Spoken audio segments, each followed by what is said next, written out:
What's up everyone, and thank you for stopping by the channel. Today's project is this free Troy-built lawnmower that I picked off the curb after seeing a posting on Craigslist. So of course the problem is, I don't know anything about it. Let's take a good look at it, find out what's wrong with it, and hopefully we can fix it.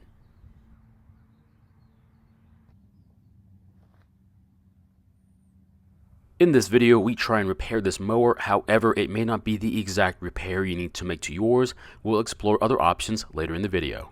I'm not sure how you feel about Troy-built mowers, but I think they're a decent brand. They offer a wide variety of mowers, from very basic push mowers all the way to variable speed self-propelled Honda powered mowers. Unfortunately, this isn't the better version, but it's not a basic mower either.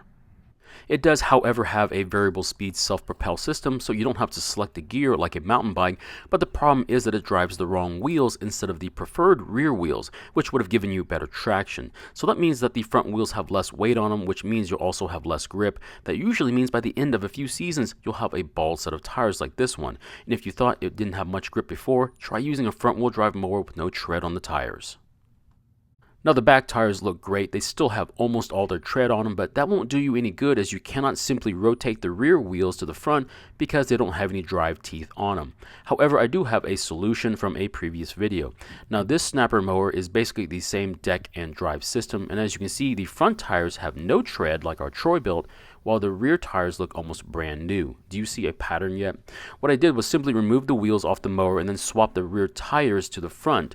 So that way they have better traction and the self-propel system would work a lot better. You don't have to remove the wheels to do this swap. I was done to show the drive teeth on the front wheels versus no drive teeth on the rear wheels.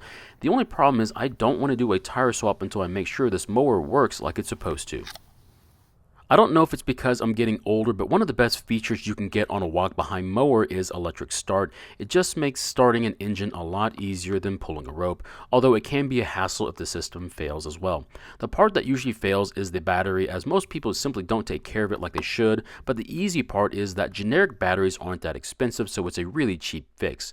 And of course, we don't have the key for this mower, but that's okay, we just need a flathead screwdriver instead. And as you can see, it's not working, so more than likely either the battery is dead or there's a problem with the starter motor. Unfortunately, the starter motor is a bit tougher to find in the aftermarket, so hopefully that's not the problem. As you can see from the build date on this engine, this mower is about 10 years old, and in my opinion, that's a great milestone, and more than likely, the previous owner felt that after a decade, it was finally time for a new mower. And unfortunately, I think I can see another reason why they got rid of this mower. It's because this engine is burning a lot of oil.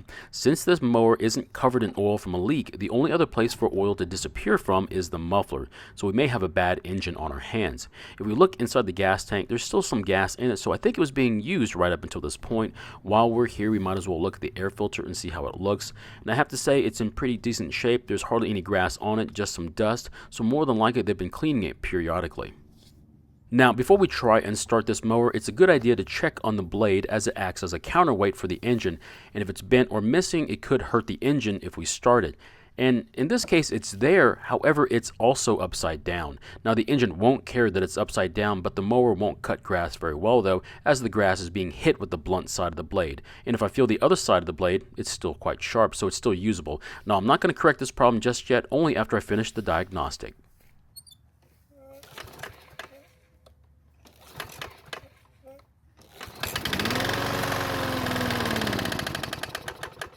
So the good news is that the engine started and only on the third pull, which is not that bad. However, it only ran for a few seconds and stopped. There was also a bit of knocking from the engine that's easy to hear when it's dying.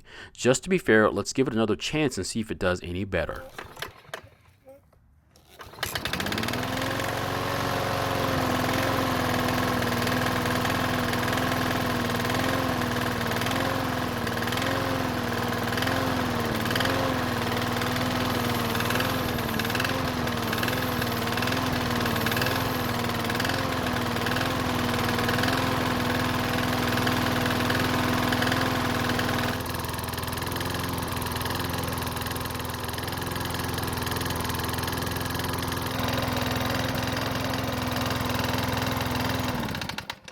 Fortunately, it started and stayed running this time, although the knocking noise isn't that bad while the engine is running versus at lower engine speeds. The smoke coming from the muffler is hard to miss. The main reason why this engine is low on oil is that it's burning it as the oil is getting past the rings.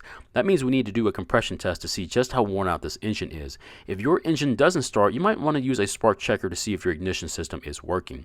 Now, as far as the compression tester, you can buy these online for less than $20, and it will measure how much pressure your engine can produce on the compression stroke. The more worn out the engine is, the less pressure it will make. We want to see a number well over 100 psi, and if it's less than that, it just means the rings are worn and the engine will have less power. If the number is extremely low, the engine might not even start. So the spark plug shows some carbon buildup on the electrode and on the ground strap, but as you can see, the threads are all covered in oil as well. I'm kind of surprised that the engine even starts with this spark plug looking like this. Now, to use the compression tester, just install it into the spark plug hole and then pull the rope several times or until the needle on the compression gauge stops moving.